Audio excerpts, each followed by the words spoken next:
BA part first के विद्यार्थियों, आज हम उसी क्रम में नेक्स्ट टॉपिक लेंगे थ्योरी ऑफ आइसोस्टेसी या भूसंतुलन का सिद्धांत या भूसंतुलन की संकल्पना। एग्जाम में जो सवाल आता है वो इस प्रकार से आता है कि समस्थिति से क्या तात्पर्य है, सर जॉर्ज एरी व प्राट की संकल्पनाओं का आलोचनात्मक वर्णन करें। तो ये चीज़ देखने के लिए बात है कि समस्थिति होता क्या है। समस्थिति की परिभाषा का डिवीज़न अलग होगा और प्राट और एरी के जो विचारों की संकल्पना है उसका अलग होगा। इस तरह से कुल मिला के ये दो टुकड़ों में प्रश्न बनता है, ये अक्सर सवाल आता है। तो सबसे पहले हम समस्थिति की परिभाषा को परिभाषित करेंगे। ये जो आइसोस्टेसिस शब्द है, इंग्लिश का जो आइसोस्टेसिस शब्द है वो आइसोस्टेसियस से लिया गया है, जिसका तात्पर्य समस्थिति है। और इसका जो कार्य है, इस संतुलन का जो कार्य सबसे पहले 1859 में 1859 प्रारंभ हो गया था। तो इसकी परिभाषा इस प्रकार से दी गई है कि isostasy simply means a mechanical stability between upstanding part and low lying basing on a rotating अर्थ।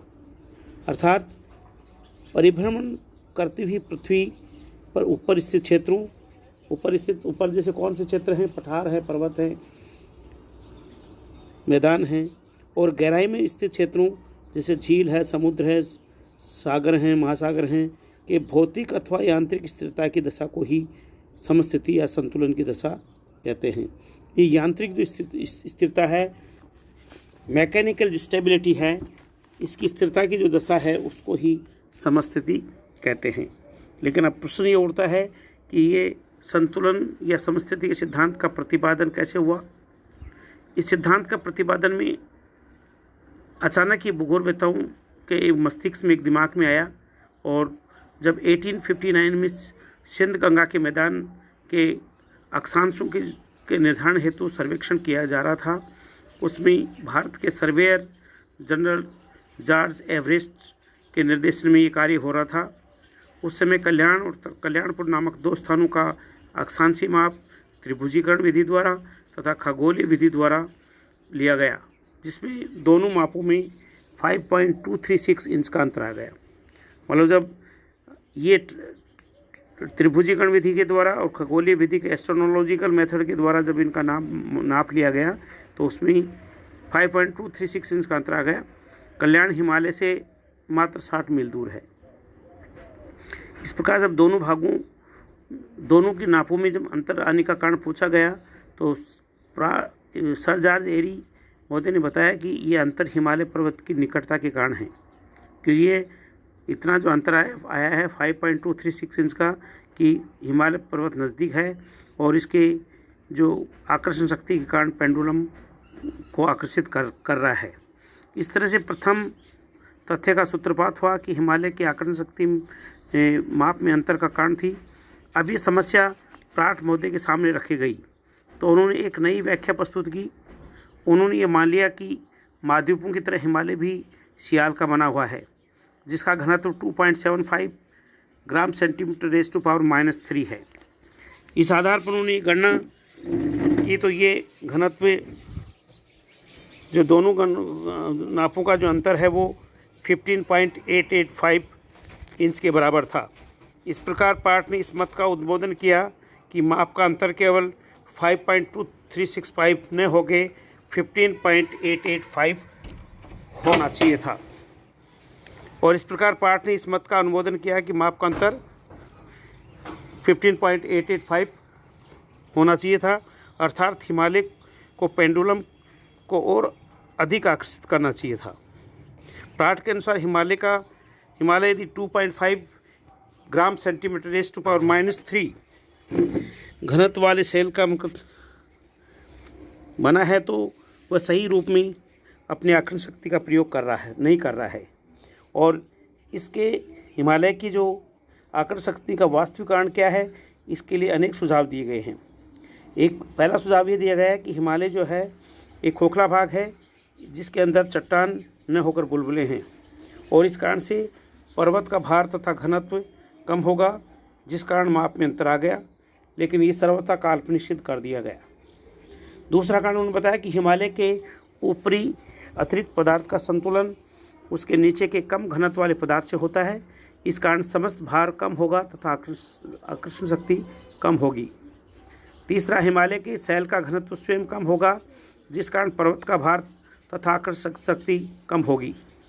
चौथा है, माना गया कि पृथ्वी के अंदर एक ऐसा तल है, एक ऐसा लेवल है जिसके नीचे घनत्व में अंतर नहीं होता, केवल इस तल के ऊपर ही अंतर पाया जाता है। इस प्रकार इस तल के सभी भाग बराबर रखते हैं और इस आधार पर यह मान लिया गया कि जितना बड़ा भाग होगा उसका घनत्व उतना ही कम होगा और जितना छोटा भाग होगा उतना ही उसका घनत्व अधिक होगा। अर्थात bigger the column lesser the density and smaller the column greater the density, इस सिद्धांत को उन्होंने माना है और इसके आधार पर सर जॉर्ज एरी और प्राटिन ने अलग अलग विचारधारा दी है। इसका मतलब ये जो लेवल माना है, लेवल ऑफ कंपनसेशन या लाइन ऑफ कंपनसेशन, ये सब प्राट के व्यूज थे, एरी के नहीं थे। लेकिन सर जॉर्ज प्राट की जो क्या संकल्पना थी उसकी जब हम बात करते हैं तो सर जॉर्ज एरी ने ये बताया कि हिमालय का आंतरिक भाग खोखला नहीं हो सकता। वास्तव में ये अधिक पदार्थ का भार नीचे से कम पदार्थ द्वारा संतुलित हो जाता है। उन्होंने सर्वप्रथम इस मत का सुझाव दिया कि पृथ्वी की क्रस्ट अधिक घनत्व वाले अधः स्तर में तैर रही है, क्योंकि जब क्रस्ट मेंटल और कोर की बात करते हैं तो क्रस्ट का घनत्व 2.7 है ग्राम सेंटीमीटर 3 है, तो सबस्ट्रेटम का घनत्व 5.5 है और कोर का घनत्व 11 के करीब है। तो इस तरह घनत्व बढ़ता जा रहा है, तो उसमें तैर रहा है, अर्थात सियाल सीमा पर तैर रहा है। इस प्रकार हिमालय भारी ग्लासी मेघवा में तैर रहा है। उन्होंने आगे पुनः स्पष्ट किया कि हिमालय के केवल धरातलीय आकृति ही नहीं है तथा केवल अधः स्तर के ऊपरी भाग तक ही यह नहीं तैर रहा है, वरन काफ़ी नीचे तक प्रविष्ट है। जिस प्रकार एक नाव पानी में तैरती है तथा उसका अधिकांश भाग जल में डूबा रहता है, उसी प्रकार हिमालय भी अधिक घनत्व वाले मैग्मा में तैर रहा है। उसका अधिकांश भाग नीचे काफ़ी गहराई तक व्याप्त है।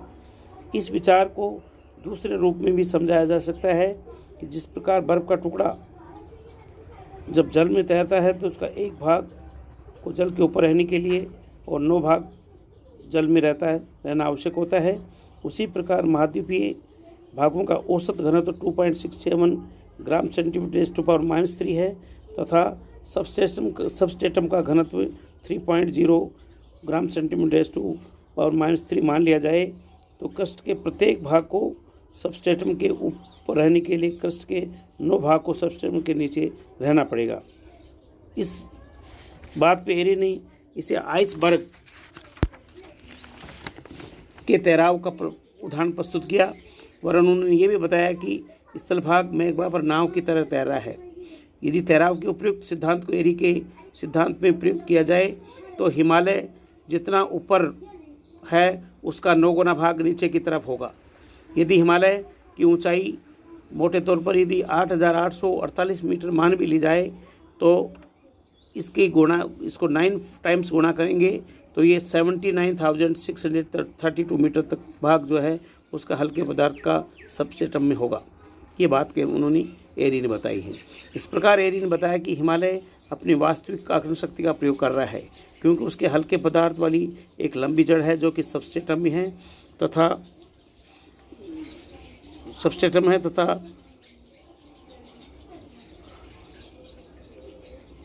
उसके सबस्ट्रेटम में है तथा एरी ने पुनः भी बताया कि सबस्ट्रेटम तथा एक लंबी जड़ ऊपर के पदार्थ को संतुलित कर देती है। इन आधारों पर एरी ने अपने इस मत का प्रतिपादन किया कि जो भाग अधिक ऊंचा होगा उसका अधिक भाग सबस्ट्रेटम में डूबा होगा तथा जो भाग कम ऊंचा होगा उसका कम भाग डूबा रहेगा। एरी ने पुनः बताया कि विभिन्न स्तंभों का घनत्व बराबर होता है। उन्होंने बताया कि जो विभिन्न घनत्व हैं, अलग अलग घनत्व हैं, उनका घनत्व बराबर होता तथा उनकी गहराई में परिवर्तन होता है। अर्थात uniform density with varying thickness की बात उसने कही कि यूनिफॉर्म डेंसिटी यदि 10 सेंटीमीटर का कॉलम है, 50 सेंटीमीटर का उनकी डेंसिटी समान होगी, लेकिन घनत्व जो है वो समान घनत्व होगा, लेकिन उनकी जो ऊंचाई है वो भिन्न भिन्न होगी। It means uniform density with varying thickness की बात कही। अर्थात महाद्वीप विभाग एक ही प्रकार के घनत्व वाले शैलों का बना है, परंतु उसके विभिन्न भागों की गहराई में पर्याप्त अंतर पाया जाता है। इस बात को प्रमाणित करने के लिए एरी ने लोहे के विभिन्न आकार तथा लंबाई वाले टुकड़े लिए तो उन्हें पारे में भरे बेसिन में डुबो दिए हैं। ये टुकड़े अपने आकार के अनुसार भिन्न भिन्न गहराई में डूबते गए। इसी बात को एक लकड़ी के टुकड़ों में जल में डुबोकर भी प्रमाणित किया, जो कि लकड़ी के टुकड़े लिए अलग अलग लंबाई के और उनका जो नाप है वो अलग अलग है और उनका घनत्व समान है लकड़ी का।